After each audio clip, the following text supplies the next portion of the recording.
Daxili İşlər Nazirliyi Baş Mütəşəkkil Cinayətkarlıqla Mübarizə İdarəsi Qida Təhlükəsizliyi Agentliyinin əməkdaşlarının iştirakı ilə dabaq xəstəliyinə qarşı iri, eləcə də xırdabuynuzlu heyvanların müalicəsində nəzərdə tutulan dərman preparatlarının saxta nümunələrini hazırlayan şəxslərə qarşı əməliyyat keçirib. Tədbir zamanı qeyd edilən qanunsuz əməllərə yol verən 26 yaşlı Zərbi Zamanov və qohumu 28 yaşlı Revan Zamanov saxlanılıblar. Araşdırmalarla müəyyən olunub ki, bu şəxslər tərəfindən inşaatda istifadə olunan rəngli boyalar dərman görüntüsü yaratmaq üçün texniki spirtlə qarışdırılaraq qablaşdırılıb.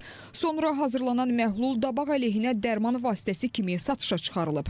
Onlara məxsus Qaradağ rayonu Lökbətan qəsəbəsində yerləşən sexə baxış zamanı kustar üsulla hazırlanan saxta dərman preparatları və sair sübutlar polis tərəfindən aşkarlanıb. Saxlanılan şəxslərdən götürülən maddi sübutların ekspertizası zamanı onların dabaq xəstəliyinin müalicəsində effektsiz olduğu müəyyən edilib.